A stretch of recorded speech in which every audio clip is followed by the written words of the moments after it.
और इसी बीच बिहार के मोतिहारी से बड़ी खबर है, जहां पर 3 जगह पर झड़प पथराव हुआ है। दरअसल महावीरी अखाड़े के जुलूस के दौरान पथराव की जानकारी है, जिसमें मेहसी, कल्याणपुर, दरपा थाने में ये झड़प हुई है। बगहा में झड़प के दौरान 12 लोग फिलहाल घायल इसमें बताए जा रहे हैं। तो बड़ी खबर आपको बता दें, यहां पर बिहार से, जहां पर 3 स्थान पर मेहसी, कल्याणपुर और दरपा, इन 3 इलाकों में महावीरी अखाड़े के दौरान झड़प हुई है। और ये तस्वीरें भी निकलकर सामने आ गई, जहां पर कुछ उपद्रवी, कुछ असामाजिक तत्व यहां पर माहौल को खराब करने की कोशिश कर रहे हैं, हाथों में डंडे लेकर, इसके अलावा छत पर चढ़कर भी पथराव कर रहे हैं। हालांकि अब वहां पर स्थिति को कंट्रोल में करने के लिए भारी संख्या में पुलिस फोर्स की तैनाती कर दी गई है। महावीरी अखाड़े की ये तस्वीरें हैं, जहां पर जुलूस में पथराव किया गया। तस्वीरें आप देखिए, छत पर ये चढ़कर कुछ उपद्रवी तत्व यहां पर माहौल को खराब करने की कोशिश कर रहे हैं।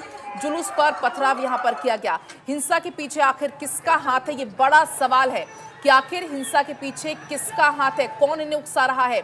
और ये तस्वीरें देखिए, जहां जब ये जुलूस निकाला जा रहा था, कुछ लोग इस जुलूस में मौजूद थे जो हाथों में डंडे लिए हुए थे, और उसके अलावा कुछ और असामाजिक तत्व, कुछ उपद्रवी तत्व जो कि छत पर चढ़कर पत्थरबाजी कर रहे थे। ये तस्वीरें भी आप देखिए।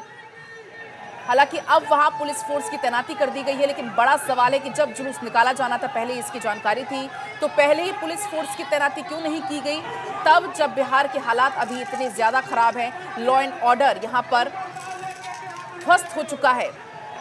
जो अपराधी हैं, जो असामाजिक तत्व हैं, जो उपद्रवी हैं, उनके हौसले किस कदर बुलंद है वो आप देख सकते हैं कि हाथों में डंडे लिए हुए हैं, माहौल को खराब करने की कोशिश कर रहे हैं। इसके अलावा कुछ लोग छत पर भी चढ़े हुए हैं, और जो जुलूस जहां निकाला जा रहा था महावीरी अखाड़े का, उस दौरान यहां पर पथराव करते हुए भी नजर आ रहे थे। बड़ा सवाल है कि हिंसा के पीछे आखिर है कौन। मोतिहारी में एक साथ 3 जगह पर झड़प हुई है। तमाम जानकारी के साथ अस्मित जुड़ गए हैं। अस्मित, क्या कुछ जानकारी है, क्या है आखिर ये संयोग है, प्रयोग है, हिंसा के पीछे आखिर कौन है, क्या कुछ फिलहाल स्थिति वहां पर है? नहीं, देखिए, दरअसल मोतिहारी की तरफ जो है ये परंपरा शुरू से रही है कि वहां पर महावीरी जो जुलूस है वो निकलते आया है, और जिसको लेकर के जब वो जुलूस एक जगह से गुजर रहा था, उसी वक्त जो है 2 समुदायों के बीच में झड़प हो गया, इस बात को लेकर के कि वहां पर डीजे वगैरह बजाए जा रहे थे जुलूस में। और कुछ लोगों का कहना था, दूसरे पक्ष के लोगों का कहना था कि यहाँ पे डीजे वगैरह को लेकर के थोड़ा शोर है, जिसकी वजह से वहां पर जो है झड़प हुआ है, और इसमें पथराव भी हुए हैं। कई लोग घायल बताए जा रहे हैं, करीब 1 दर्जन से ज्यादा लोग घायल बताए जा रहे हैं, और उसमें जो पुलिस के जवान थे उससे भी 1-2 लोगों को चोटें आई है। वहां पर फिलहाल नियंत्रण कर लिया गया है, काबू पा लिया गया इस पूरे मामले पर। वहां पुलिस लगातार इस बात को लेकर के मॉनिटरिंग कर रही थी, और जब ये जुलूस निकाला गया था मोतिहारी में, उस वक्त पुलिस के जो अधिकारी थे, जो पुलिस के जवान थे, वो मुस्तैद थे, लेकिन बावजूद इसके वहां पर पथराव हुए हैं, और कई लोग इसमें चोटिल बचाए जा रहे हैं। मोतिहारी में महावीरी जुलूस जो है नाग पंचमी के दिन, ये परंपरा चंपारण की रही है कि वहां पर जुलूस निकलता है, जिसके बाद ही 2 पक्षों में झड़प हुई है, और कई लोग घायल बताए जा असमित, जिस रहे तरीके से हैं। आप जानकारी दे रहे हैं कि जुलूस हर साल निकलता है, तो ये जानकारी भी पुलिस फोर्स को रही होगी, तभी आप पर पुलिस फोर्स की तैनाती की गई।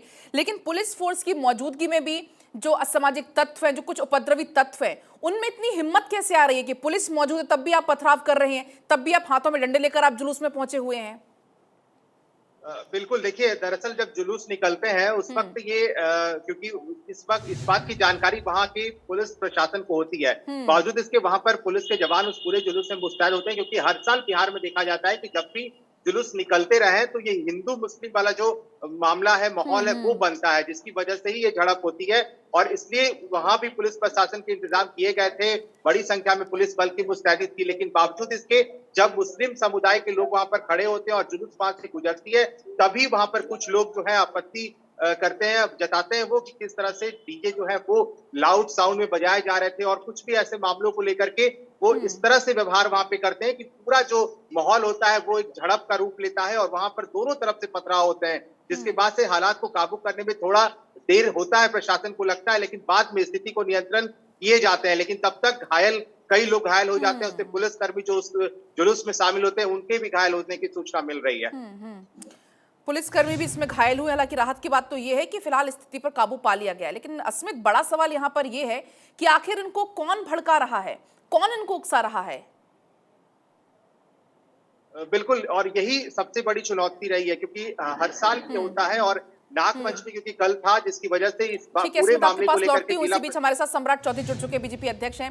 सम्राट जी, स्वागत है आपका भारत 24 पर। लेकिन फिलहाल क्या ये तस्वीर बनी हुई है बिहार की, क्या आप कहेंगे? देखिए, एक तरफ लगातार कानून व्यवस्था ध्वस्त हो रही है, दूसरी तरफ अब देखिए एक बार फिर से ये पथराव की खबरें सामने आ चुकी हैं। क्या कुछ आप इस पर कहेंगे?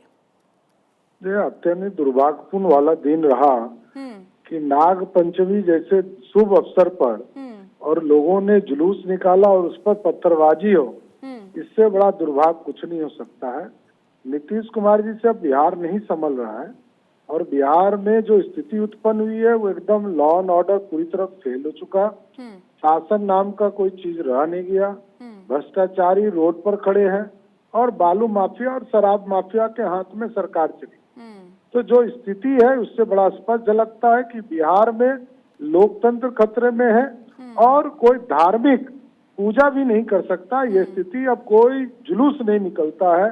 सारे जुलूसों पर पत्थर फेंकने का काम तुष्टीकरण के चक्कर में हो रहे हैं। सम्राट जी, और ये तो हर दफा ऐसा होता है, जब जब जुलूस निकलते तब कोई भी जुलूस ऐसा नहीं जो शांतिपूर्वक निकला जा सका हो। ये बात तो हर बार हर तस्वीरें ये निकलकर सामने आती हैं। लेकिन जब हाल ही में पत्रकार वाली जो हत्याकांड हुआ, वो मामला हुआ, जब सीएम नीतीश कुमार से कानून व्यवस्था को लेकर सवाल किया गया तो उन्होंने कहा कि बिहार में तो सब ठीक है, विपक्ष खामोखा शोर मचा रहा है बिहार की कानून व्यवस्था को लेकर। देखिए, अत्यंत ही दुर्भाग्यपूर्ण है, एक व्यक्ति भी कोई मर रहा है तो बिहार के मुख्यमंत्री को तब तक चिंता करनी पड़ेगी। और बिहार के मुख्यमंत्री जिस तरह का बयान देते हैं वो तो एकदम लगता है कि हंसी के पात्र हो गए। बिहार में सुशासन स्थापित कराइए और आप कह रहे हैं कि हमको तो दिखता ही नहीं है। तो कौन सा चश्मा दे कि आपको दिखाई दे कि लोग मारे जा रहे हैं, पुलिस वाले को मारा जा रहा है। जो सरकारी गवाह है, जो पत्रकार साथी थे वो सरकारी गवाह थे, उनको मार दिया। बेगूसराय में पिता पुत्र दोनों गवाह थे, इसलिए मार दिया। तो जब गवाह को संरक्षण हम नहीं दे सकते हैं, पुलिस वाले को संरक्षण नहीं दे सकते हैं, पत्रकार को नहीं दे सकते हैं, तो ऐसी सरकार को एक दिन भी बिहार में नहीं रहना चाहिए। ऐसे मुख्यमंत्री जी को तुरंत इस्तीफा देना चाहिए। लेकिन सम्राट जी, इसके पहले आपकी भी सरकार थी, लेकिन तब भी कानून व्यवस्था के हालात कुछ यही थे। बिहार की अगर बात करें तो बिहार में कानून व्यवस्था सबसे बड़ा मुद्दा रहा है हमेशा से।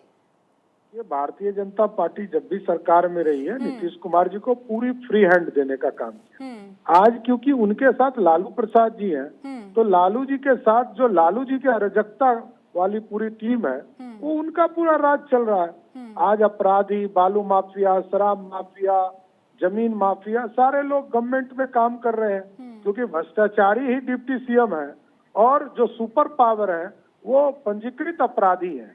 तो जिस पार्टी जो गठबंधन के बड़े नेता का चेहरा होगा वही तो नीचे होगा। इसलिए हत्या, लूट, बलात्कार जो कुल मिलाकर आप क्या कहना चाहते हैं कि नीतीश कुमार से बिहार नहीं संभल रहा? कि